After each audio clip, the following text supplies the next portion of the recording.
I don't think you can hear me. I think your mic is muted. I think both of us are muted. There we go. That's right.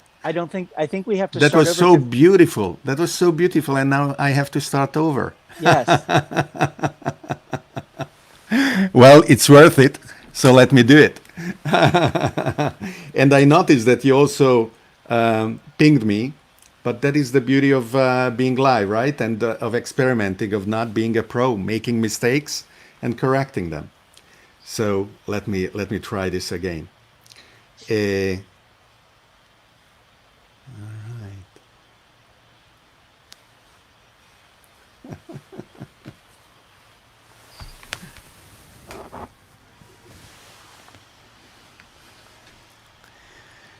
and I will do it with you in front of me rather than just me, okay? So if you do more frantically like this, I will realize that I cannot be heard still. I hear you. So as I said, today's guest is Alex Lightman, and we have many topics in common. Alex graduated from MIT in '83 and has been deploying novel hardware and software communications and internet products, platforms and protocols for 30 years. He was a pioneer in wearables in the '90s, sparking global publicity that has paved the way for public interest in the wearable devices of the Quantified Self, Wave, and Alex is also the author of the first book on 4G, Brave New Unwired World. On the costs and benefits of ending the 50-year of US embargo of Cuba, he wrote the book entitled Reconciliation. He received the first Economist magazine Readers Award based on his contribution on the innovation of 4G wireless. He's also successfully proposed the US government adopting IPv6. When I was chairman of Humanity Plus, the World Transhumanist Association, Alex was executive director, and together we organized the H Plus Summit at Harvard University. It was held in June 2010, and the female lead in Dan Brown's best-selling novel Inferno called it the largest gathering of transhumanists ever. Maybe we can tell some stories about that too. Alex practically lives on Facebook, posting with furious frequency. Back when I signed up, I learned watching him online how to Facebook. Similarly to how now watching Grahan Alahlala, I learn a lot about online video and engaging communities of millions of people. So for the second time, welcome Alex Lightman. Thank you, David. It's great to see you again. And we have a lot of people telling us you're muted. False start. Let's do it again. Emiliano and Yanis says you are muted. And Dale heard the intro but no voices, no sound. Hello. They all love us. and they I were can't believe you're trying turning that into content. Well, of course. I mean, the breaking down the walls, right? The fourth wall, fifth wall. I don't know how many walls there are. Is There's part of the 4. beauty of this medium. Maybe there are more here. Another thing that we do is to go and show where we all are. So I'm in Bergamo right now, and you are in Santa Monica, right? Is that Yes, correct? that's correct. So let's go there. By the beach. Well, we will see that, and we can see. It's easy to find me because just show a picture of the pier in Santa Monica, and that's where I am. I'm overlooking the pier from Well, my maybe balcony. we can do a bit more because if I zoom in, I can actually go here, and then Yep. I can try if So I can at manage that that. big building right there, that's kind of like a U, Uh huh. overlooking it. That's me. Uh huh. I'm in the Okay. southwest corner of that building. So let's. I found the right key combination. I'm sorry if I am a bit clunky with this. Which one was that?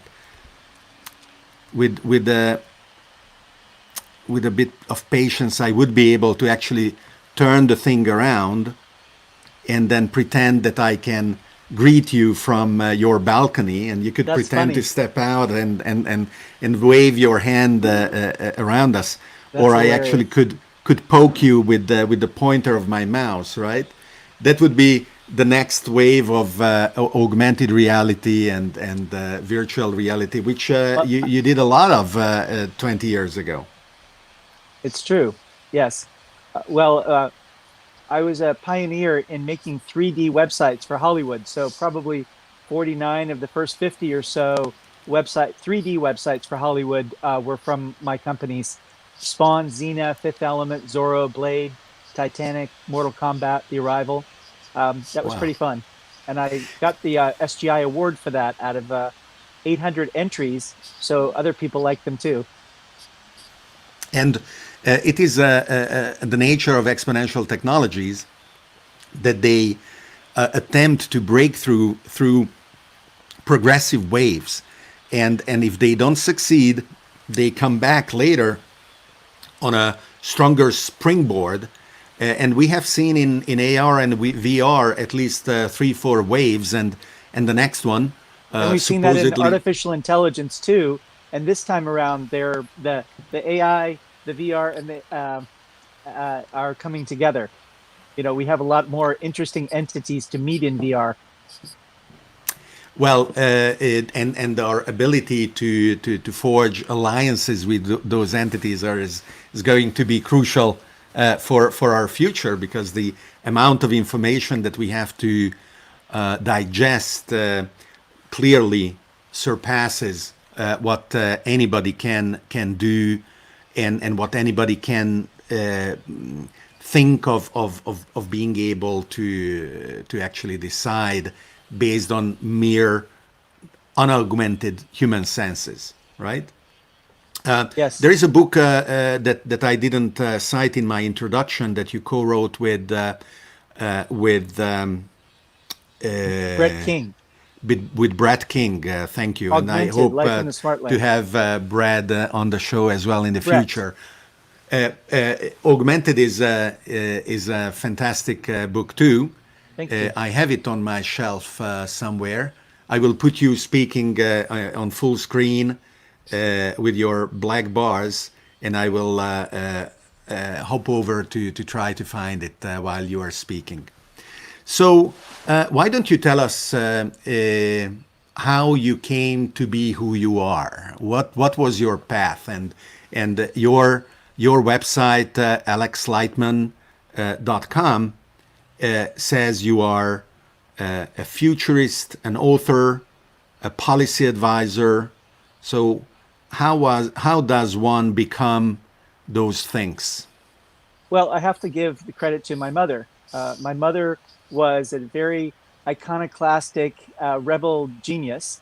I was born on the kitchen table in her apartment next to Paramount Studios, right when they were trying to start to get together Star Trek. And she had 25 of her friends set up lawn chairs around the dining table. Oh, I think we just got muted. David? Just me, just me. Okay, Go ahead. I see. David, okay. So and my mother worked in the first natural food stores, gave me juice as a baby, didn't get me any vaccinations, uh, lied and put me into school a year early. So I entered first grade at age 5. She was basically trying all kinds of experiments on me. I've heard that B.F. Skinner put his daughter in a box and handled her with gloves just to see if she would turn out differently, saying that she wouldn't. I heard she did. And my mother had this idea of a continuum between adaptation on the one side and adaptability on the other. And she said that most people were raised to be adapted to their environment, to their ecological and commercial intellectual milieu, their niche, their ecological niche. And she thought it was important for me to be very adaptable. So her way of doing that was simply to move in the middle of the year. So I would go to a different school in the middle of the school year almost every year. And also, she said that I needed to be self sufficient. So at age 11, I got a work permit. I was the only one in Fairfax County to get one. I had to go to a judge and say it wasn't child labor abuse. And I started making my own money. And at 13, I became financially self sufficient, bought my first house, and then selling that a year later for a profit, I was able to paid my own way. I didn't actually get any financial aid outside of ROTC for the first 2 years of MIT because I wasn't formally emancipated. But a lot of it was just that. In those years, even in Ivy League schools, education was less outrageously expensive than today, though, right? No, MIT was the most expensive university in the world. Do you know how I came upon MIT? Would you like to hear that story briefly? Yes, of course. There was a Navy recruiter who came to my high school, Luray High School in Luray, Virginia. It's famous for its caverns. And he showed this big chart of how much a Navy ROTC scholarship would be worth if you went there. And there was a Virginia University, I think Virginia Tech in Blacksburg, all the way in the bottom right. And I asked, well, what's that thing up there in the upper left? And he said, oh, that's the Massachusetts Institute of Technology, but none of you could get in there.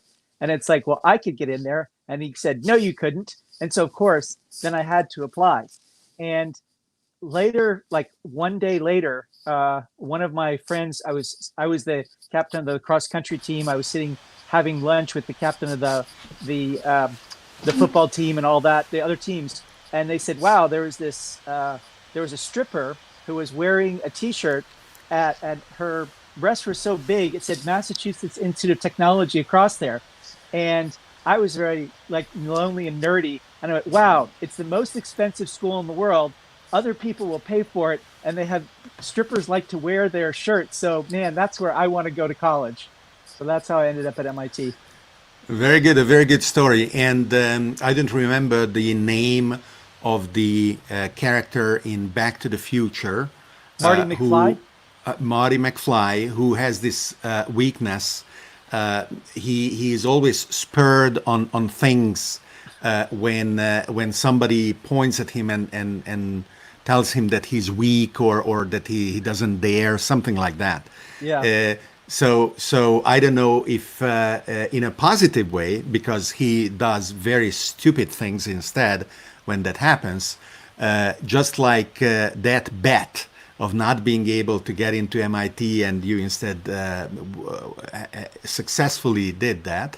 A similar behavior also spurred you into other things, other achievements. Is that something that you maybe recall? Well, sure. The whole idea of futurist came because people were constantly trying to argue with me. As anybody who's on Facebook knows, I love to argue, and I love to argue from facts, and some people don't like that. And I'm always, because I have an inherited wealth, and because somehow I'm around wealthy people, they like to make bets. And so they're constantly saying, oh, well, I'll bet you $10,000. So for instance, even with this coronavirus thing, I have a substantial bet with a relatively famous biotech billionaire about things. And so I guess anybody who likes to make bets and is willing to put money down and always wins them. I have never lost a bet about the future based on facts ever in, I don't know, 40 years of making it. It just went out. Are you there? Yes, we can hear David? we can hear It's all your disappeared. audio. We can hear your audio, Alex. You're muted. No, you are.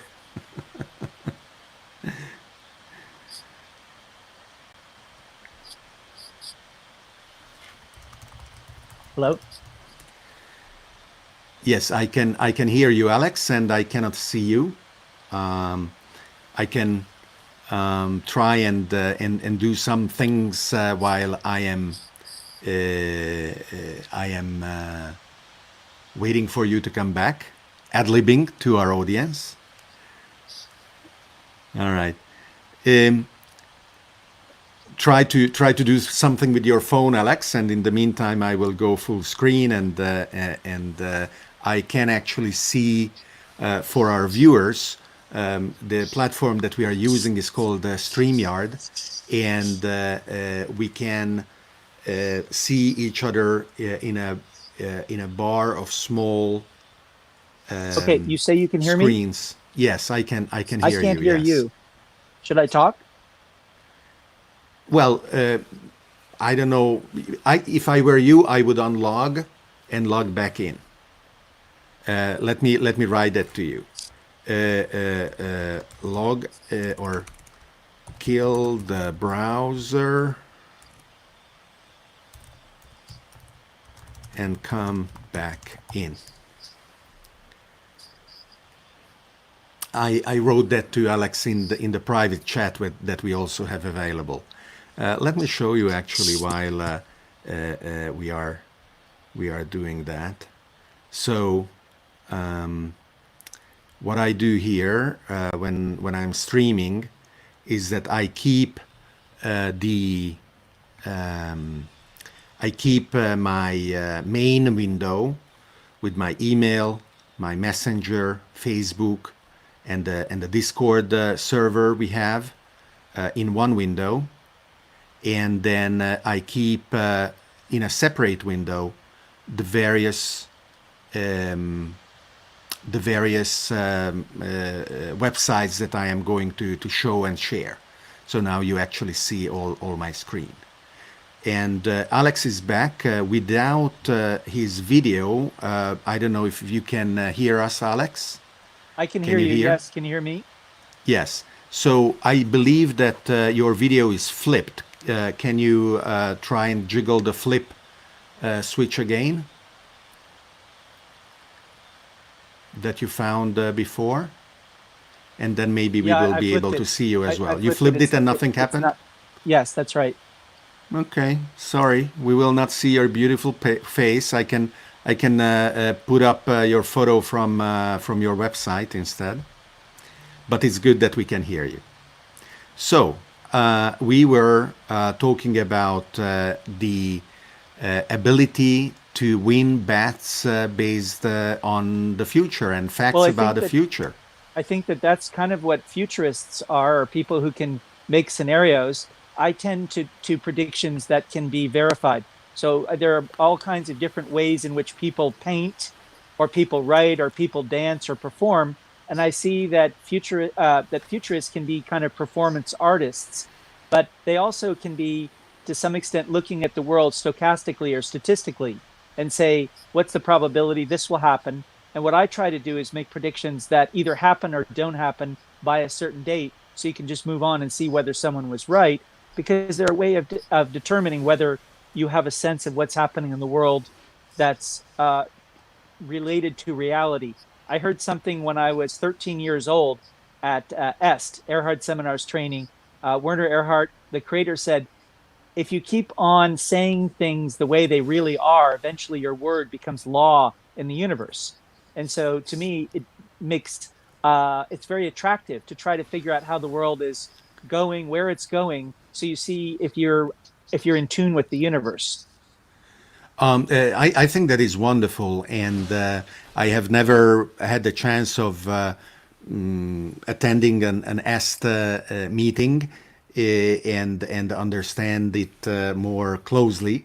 But the quote you gave is certainly inspiring in terms of being a self-fulfilling prophecy, because you train yourself thinking about a future in a certain way. And also what you said about the incentives in making these predictions, I think that is very healthy. Not only single bets, but putting economic incentives so that certain forecasts or predictions have a collective meaning is what prediction markets are about. And prediction markets are a very powerful tool, so powerful that I don't know how many years ago the Department of Defense with I think Point Dexter wanted to set up a prediction market, and they canceled the project because they were afraid it would turn into a self-fulfilling assassination market, right? And as a matter of fact, probably they didn't just cancel it, but they put it in one of those famous hidden boxes that the Indiana Jones movies tell us exist somewhere, if we want to believe those movies. So We will have actually David Brin on the show. David Brin, I'm sure, is a very accomplished. His book Earth was required reading at my global boarding school, my high school.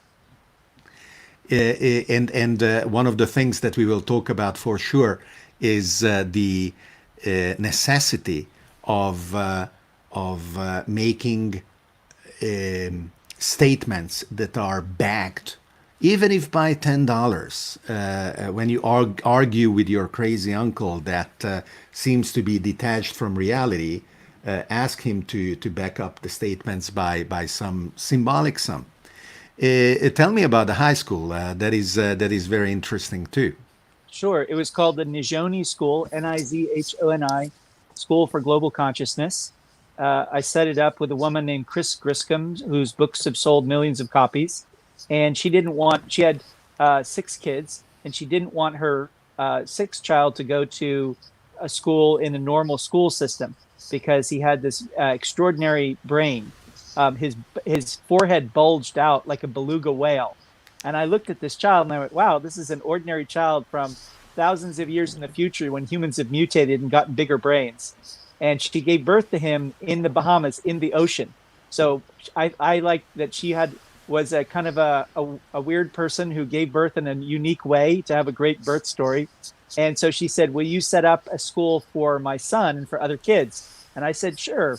Okay. So I left working on Wall Street for Reuters, building financial engineering workstations, and went to New Mexico for 4 years and made this school. And we had kids from about 20 to 25 countries. And one unique thing about the school is that we had trips, and we would go for 3 months a year to 20 to 25 countries. And the last month of the trip, all the students would get up and speak before audiences. And so I never had any discipline problems because in the beginning of the school, I said, if you pay attention, you will be able to stand on a stage with 1,000 people watching you, and you will have no fear, and you'll look awesome. But if you don't pay attention, you won't be able to do that because the average teenager isn't able to do that. Yeah, they can do that if they've had acting training. There's no acting training. This is authentic training for you to be you. And so kids are so afraid of public speaking that they all paid attention and they did amazing. That is very nice, and empowering young people to feel the confidence of communicating their ideas is exceptionally important. Actually, even people who are older, too many ideas don't get taken seriously because they are communicated in a not completely powerful way. Let's look at some of the comments that are coming in. We have a lot of followers in Pakistan because Rehan Alahwala, who I mentioned at the beginning, graciously provided his pages to rebroadcast the show, and he has 1.5 million followers. So we have Saeed Shabaz Rahmani saying good job, and we have Yasir Suisi saying, I have never had an argument with an AI until this pandemic, he says. I think I am going crazy. Okay, I hope not. And I love when our viewers say actually where they are as well. So feel free to comment with your location, and I will highlight your comment because we have people following from all over the world. Emiliano is quoting Steve Jobs. Emiliano says Jobs said the world was made from people that aren't smarter than you, then you can change it. And I think that changing the world is something that we all do in our little normal ways, but some of us have a major impact on the world. Let's get into the topic of our conversation today, actually. And I will narrate for you, Alex, since you can't see the screen, what I am showing as well. I can see the screen. Oh, okay, good. As I was looking it up, I found this infographics. And I typically don't like infographics which freeze and murder wonderfully analyzable information in some silly way that often makes it apparently more accessible and apparently more entertaining, as if the people watching the infographic were not smart enough to be interested if it were not entertaining. But this one is not bad. I disagree with some of the things that I may highlight. It is, for example, interesting that the timeline is represented with the past receding from us. So the higher a pandemic here is on the page, the farther in the past. And of course, the perspective makes the pandemics of the farther past appear less important. But if we go down, we see that actually, as far as we know, the bubonic plague of the 14th century, Black Death, was what caused the highest number of people dying at 200 million approximately, which corresponds to from a third to a half of the population of Europe. And there are several pandemics attributable to the plague, so the same pathogen, just as there are several outbreaks, pandemic-like outbreaks of smallpox. And it is absolutely wonderful that even though new pathogens have emerged, like HIV/AIDS and others, we have been, for example, able to eradicate smallpox and the plague. We haven't, as far as I know, eradicated the pathogen itself, but it hasn't caused outbreaks. Now, what I told you before we begun, and you graciously agreed in coming on the show, is that we wouldn't be talking about the current pandemic, but what I would like is to hear your futurist thinking. And I am not going to bet with you because in 40 years you haven't lost one bet, so I know that statistically I would lose. Or rather, I can bet with you, but not against you. So I want to hear your futurist thinking about the future of both pandemics as well as pandemics that we could prevent by being smarter in designing a future for human civilization that is less exposed to the negative outcomes that a pandemic in the future would cause. So that is where I would like to start, if you agree. Sure. I think it's useful to point out that there are some very good books about pandemics and that you see recurring themes in them. So I'll go over a few of them, that what pandemics have in common. Number one, pandemics are much more common than we think. They're as common, according to historians who have looked at this, as wars.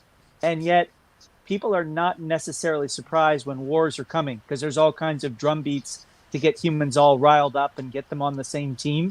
But pandemics are as common, and yet what I've heard is every single time a pandemic arrives and it starts wreaking havoc and killing people, it's a total shock to people. So we're shocked over and over and over. And what that says to me is there's too many diseases and too many immune deficiencies and too few futurists. So I don't notice that futurists get any particular respect, like the title futurist produces eye rolling, and yet there really does need to be people who are respected and who can tell the public, this one is coming, because a lot of these, if you look back at any pandemic, there were people who were insufficiently prominent who were predicting something like it because they'd seen it on a small scale, And through inductive reasoning, they were able to go, because some people are really good at deductive reasoning, some people are good at inductive reasoning. There are certain people who can abstract and think exponentially. And while we talk about things like Salim's book about exponential organizations, there have always been these people who could think exponentially. There were prehistoric exponential thinkers, but we didn't give them the respect that they deserve because we didn't realize how valuable that mode of thinking, that mentality was. So one of the things about pandemics too, I highly recommend looking at the book and reading the book. I've been recommending this for a long time, by Alfred Crosby, called The Measure of Reality, Quantification in Western Europe, 1250 to 1600.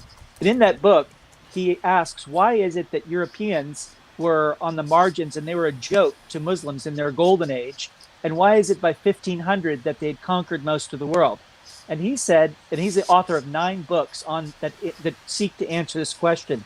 So there's one of the books is all about diseases that people in the West spread. But this is, I think, the starting point for wisdom is measurement. And what he shows is that the Europeans just they loved to measure things. Could you put the microphone closer to your mouth? Sure. It's scratching against your clothing, possibly. I can't see it, but I don't know what is scratching against. I was moving it behind my shoulder, but since I'm not on camera, there's no need to. Is that better? Yes, much better. Okay, so the idea is that they started measuring things. So we can't really have too much of a great idea of what the damage these pandemics did before 1000 AD. But I want to point out one thing that is a big misunderstanding. And I'm going to put you and I'm going to put the listeners on the spot because I used to run a boarding school. And I want to ask this. What killed the dinosaurs?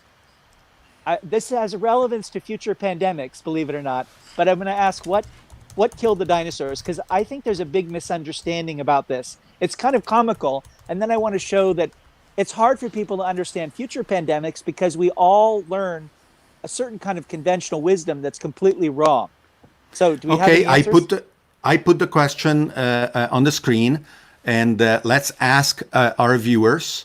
And let's wait a few minutes for the answers or the candidate answers to come in. But in the meantime, go ahead and I will show them once they are here. Okay, so here are predictions. Number 1, there will be more pandemics in the next 20 years than there have been in the last 40 and possibly in the last 100.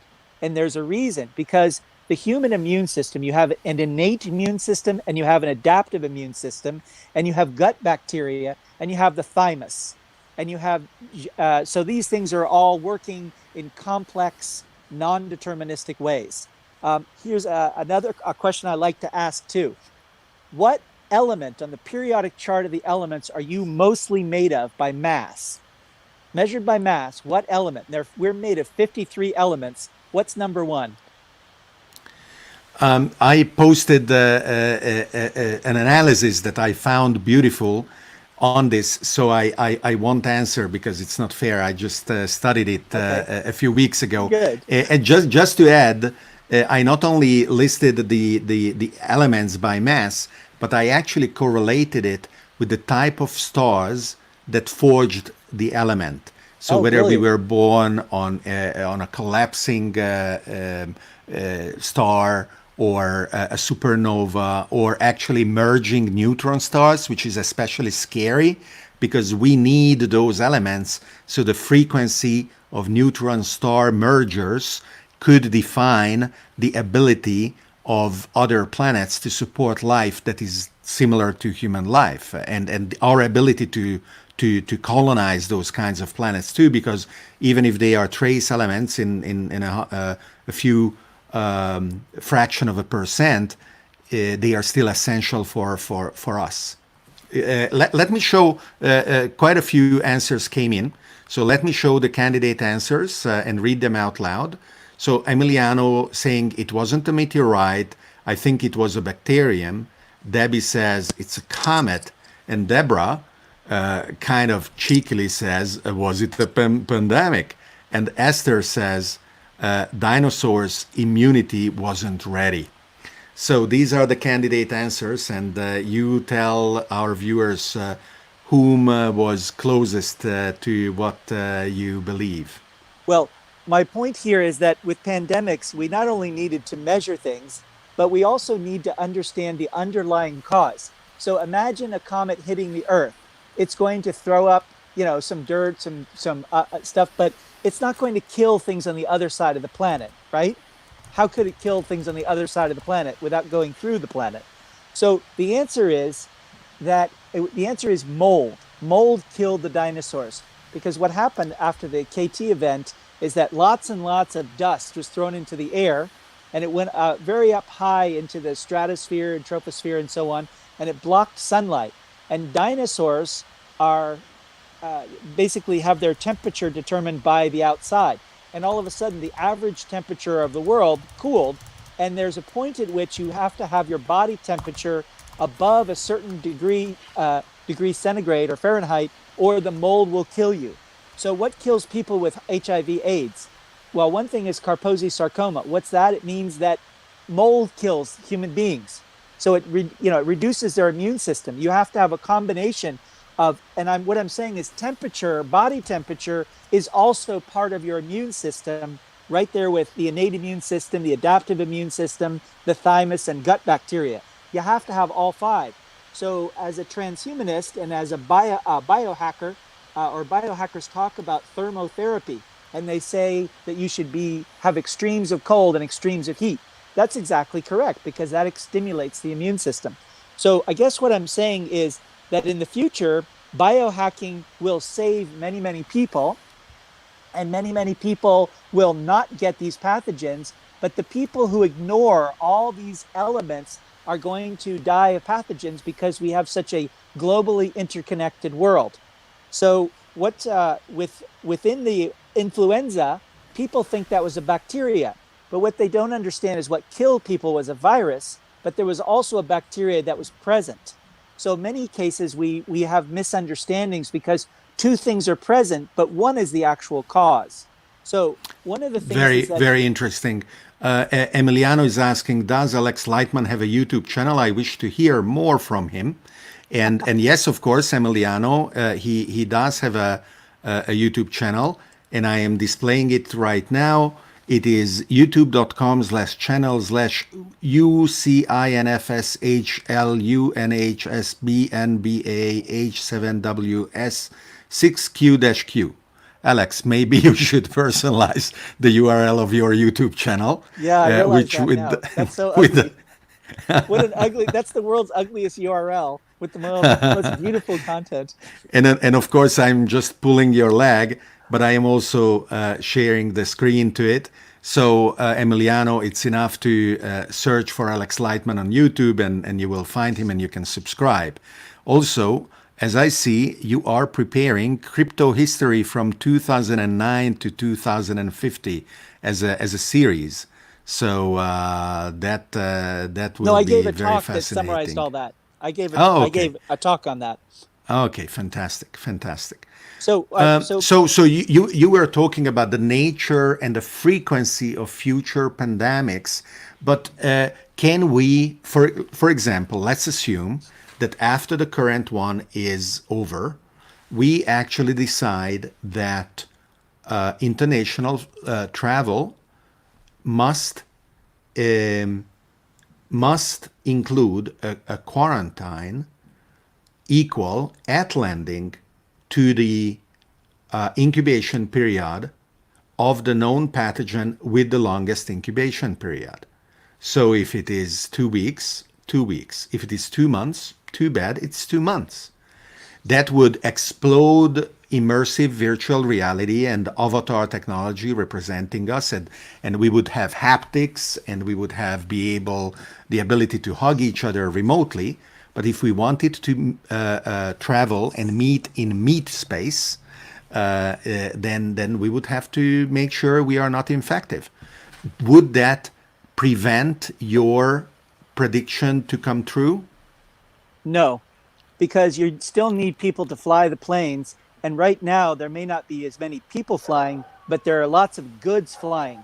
There are planes, planes that are bringing gloves, masks, disinfectant, etc., Yeah. are flying. Number one. Number two, the big core, the biggest project on the planet right now is One Belt, One Road from China, funded by China. They have 9 trillion they budgeted for it, and that the core of that are the bullet trains. So they're going to connect Asia, Europe, and Asia is really part of the European continent, but we pretend that it's not the same continent, and Africa, all with bullet trains. So even if we're not flying, we're still going to have people in trains.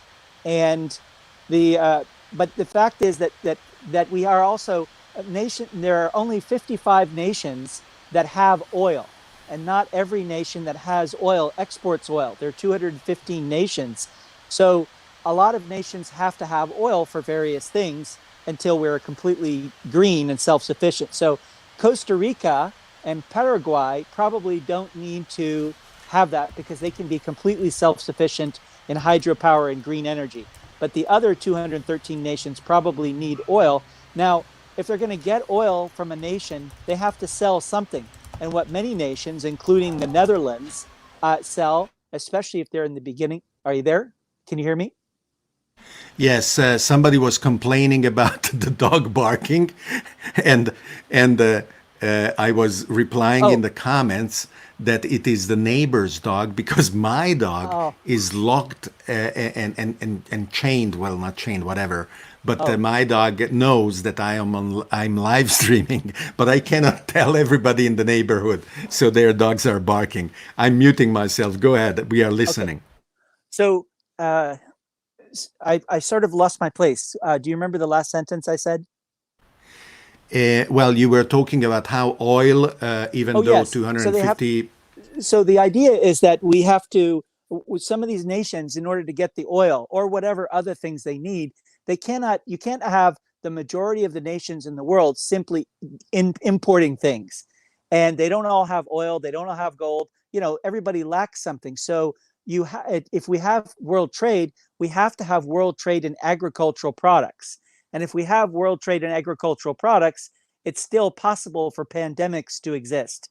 That's my basic point. So we're not going to have a point.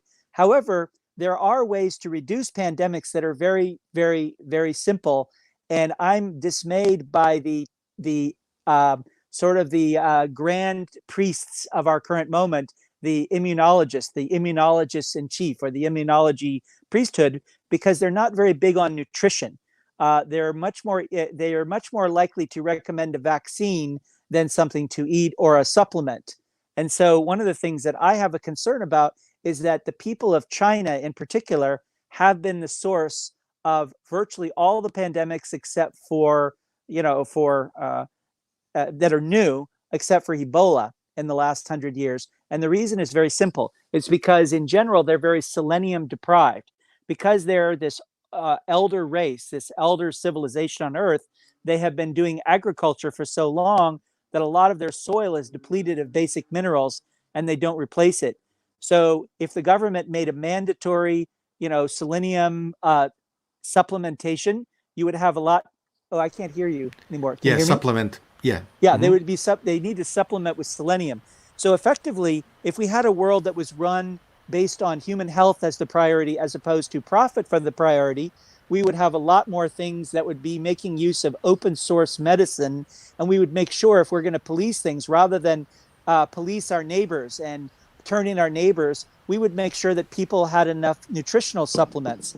Because if you're taking all the supplements it's much that you could be right now, there would be a much slower, uh, basically a slower growth of the pandemic. I've been reading. Well, you didn't want to talk about the current, but I'm Very, talking about very the future ones. interesting. It's nutrition. Very, no, no, absolutely. And I don't know if you knew, I'm showing them shaking hands when they could. Almost exactly a year ago, Italy became the first, and as of right now, the only Western nation to sign up to the Belt and Road program with China. The way I describe it is that Italy is shifting from being in the periphery of the American empire to being in the periphery of the Chinese empire. And it is a cozy, comfortable position to be the underdog, supposedly. And even though, we have still American nuclear bombs on unaccessible parts of the Italian territory. And uniformed Chinese soldiers. So you're probably the only country that has both American nukes and Chinese soldiers on your soil. And Russian specialists in military garb who have been traced to the Russian bio research laboratories as well. So we have all of them. And understand that even though I am an American, I'm not anti-China and I'm not anti-Russia. I don't have the same paranoia towards Russia that American administrations have made so much hay out of for the past 100+ years. Alex, you won't believe it, but we are at the end of our hour. I can't believe it because I had a lot of fun. What I do is I collect all the links that have been mentioned. So your website, the infographics, the book that you quoted, Measure of Reality, your YouTube channel with the ugly URL, the Wikipedia article about Belt and Road, and the article about Italy signing the initiative. And I post it in the comments or the description of the videos. And obviously, you are welcome to come back on searching for the question live. But before I let you go, and by the way, please, after I switch off the broadcast, stay so that I can say a goodbye in private as well. But before I let you go, please tell our viewers who have been so kind and so participatory and enthusiastic, what should they do in order to be a better futurist and learn more what methodology actually works in understanding the future? Sure. Well, the first thing is spend a lot of time on Facebook, but use a public figure page so you can see what posts people are interested in, because it makes no sense predicting what your neighbor is going to watch for TV. You have to have things that are interesting to your friends or it won't motivate you. The second thing is specialize, and learn the specialized vocabulary of that area. The third thing is learn to talk about graphs. For instance, if I tell you a series of S curves, right? Do you know what that means? And do you know what would cause a series of S curves? To be able to talk about how things change over time. Learn calculus, learn differential equations. When you're in quarantine, you can go to Khan Academy and you can learn these things. And calculus, if you understand calculus and derivatives, then it gives you a certain kind of sense of like, oh, people can do this. And then finally, I'll give you my trick. I'll give you my secret sauce. When you say I'm living on Facebook and you see me being sometimes a little bit antagonistic, I'm not like that in regular life. I'm doing it because they're informal, stealth Delphi studies. So what I'm trying to do is I'm trying to provoke a reaction so I get other people to challenge my predictions. Like, I don't make a formal prediction of something that I put money behind until I run it by other people.